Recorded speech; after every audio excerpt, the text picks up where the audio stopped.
One of the subjects I've covered over the course of the past couple of years has been false accusations of assault, especially against men.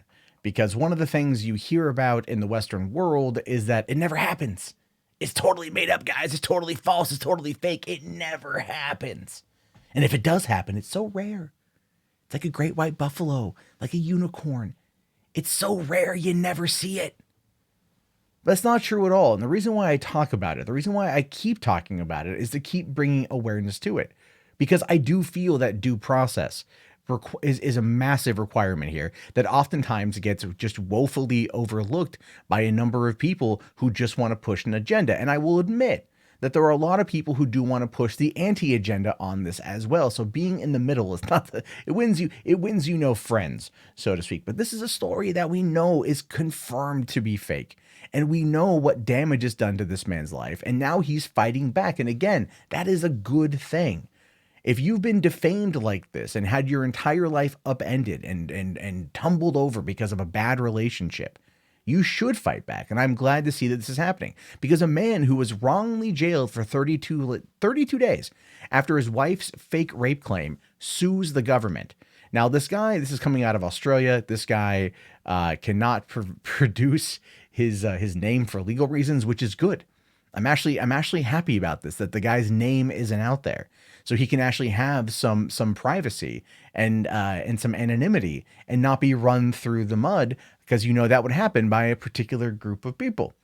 Now, a Sydney man is seeking more than $500,000 in damages from the New South Wales government for maliciously prosecuting a false rape claim made against him by his North Shore pediatrician wife. A jury acquitted the man, who cannot be identified for legal reasons, of rape, domestic violence, assault, and other charges in 2017 after Sydney District Court Judge Mark Williams issued a rare Prasad direction. A Prasad direction allows a jury to find a defendant not guilty any time after the close of the Crown in cases where there is insufficient evidence to justify a conviction. On legal advice, the man pleaded guilty to 2 counts of domestic violence relating to an email and damage to his then wife's mobile phone after discovering illicit messages between her and another man, but the judge dismissed those charges without recording a conviction. No, seriously, the wife showed him he found text messages of his wife texting a guy in London who was asking to see photos of her genitalia, and he got mad and he threw the phone and it cracked the screen, and she got him on a domestic violence charge. And then he also sent her a satirical email kind of mocking that incident, which she then was able to get a second domestic violence charge. Violence is generally reserved for when you actually strike somebody. Throwing someone's phone is destruction of private property. Sending a dickish email is just, sending a dickish email. Not quite the same thing as a violence charge, as a domestic violence charge. Now, the man spent 32 days in jail on a remand, an extraordinarily difficult experience given he had no criminal record, and one that continues to haunt him to this day. Saying, "I was never far from ending it all after my release from prison. The actions of police were so deliberate and savage that it made me doubt everything." And this is true. These sort of feelings happen when everything is upended, is turned upside down, it's ultimately destroyed, and you've been lied about and smeared for so long. The concept of moving forward is a very difficult thing to do. A lot of people have trouble with that, which is one of the reasons why the thoughts of suicide are so high.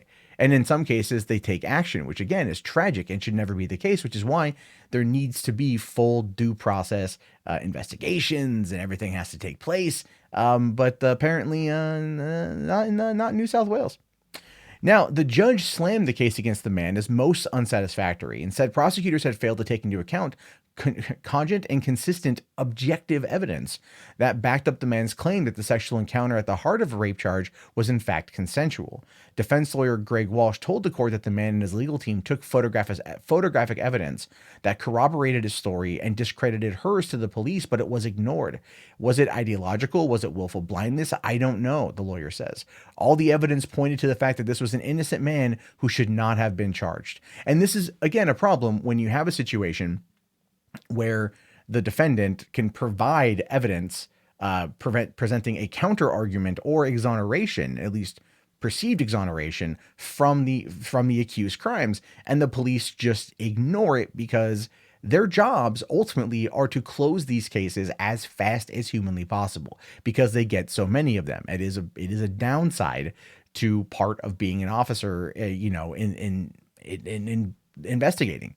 A lot of cases come in and they're under the pressure to try to close as many as they can, which can lead to these sort of things happening, which is unfortunate, and it should never happen. They should always have the resources to be able to kind of see these things through to the end, but it is a problem with our justice system at this particular point. Now, basically, right here, what they talk about is just the how the marriage kind of fell apart. The wife was taking his prescription pad, and she was signing. She was basically prescribing herself a painkiller, an opiate painkiller called tramadol, and she did this for 5 years. She was self-prescribing drugs to herself for 5 years. And then basically, according to his attorney, she ended up issuing the claim of rape after she was worried about this particular thing coming forward. That to them was the genesis of the false claim. And then, of course, there was the cheating aspect and everything else. Now, coming down here to the bottom, it says the basis of the man's legal claim is that police and the DPP went ahead with the charges against him despite having been alerted to evidence that proved the so-called victim was lying. That included video footage of the sexual encounters in June 2015, which proved they were consensual, because remember, she had accused him and he's like, I got video evidence, which is this is going to sound weird. It kind of begs the argument, right? That maybe couples should film their sexual exploits more often, just to have like plausible deniability, I don't know. I don't know. Now, in issuing the Prasad direction and dismissing proceedings against the man, the Judge Williams acknowledged the case should have never gone to trial. The man's statement of claim obtained by the news lists defendants as the state of New South Wales, Commissioner of Police, the New South Wales Director of Public Prosecutions, and his ex-wife, who remains unemployed as a pediatrician. So this chick lied about it, got this guy arrested. For 32 days, he spent in jail. She had been faking, opioid painkiller prescriptions using his stuff, and then lied about him. But she gets to keep her job. He gets to go to jail for 32 days, and she gets to keep her job. And apparently, she still gets to keep her job because that's fair, right? That's totally fair. Man, but the man said that his legal team has yet to put out the final figure on the compensation he will be seeking, but it would be in excess of $500,000. That includes an estimated $200,000 in lost income, $110,000 in legal fees, plus damages stemming from his horror month in jail. While Judge Williams awarded the man court costs following his acquittal, he was only able to recoup just over half of the mammoth $270,000 legal bill, saying here they accepted $260 of that and they applied for the government cap, which meant I received $160, leaving a $110,000 shortfall. The statement of claims describes the man's dramatic arrest at Sydney Airport on August 20th, 2015, which saw police seize his laptop, iPad, and hard drive, saying the plaintiff was refused bail at the Mascot police station and remained in custody for 32 days until he was granted conditional bail.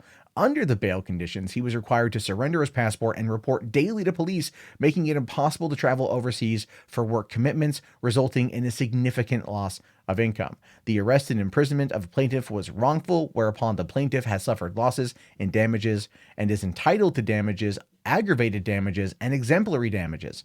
The arrest and imprisonment of the plaintiff caused him severe mental anguish and distress, and he's only seeking $500,000.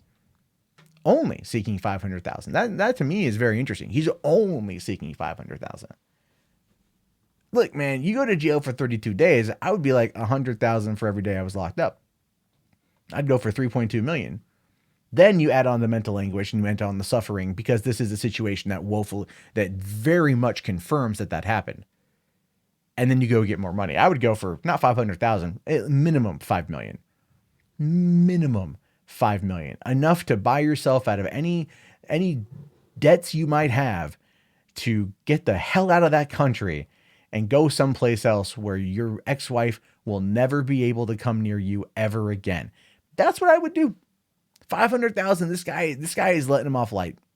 This guy is letting him off light. This guy is, I mean, obviously, look, let's be fair. Obviously, this guy wants to get his life back. This guy wants to get back on track. And he sees by just getting this $500,000 in order to be able to pay off his legal bills and maybe, recoup some lost income will then be able to get him back to where he can continue to move forward. But man, listen, go after more. Go after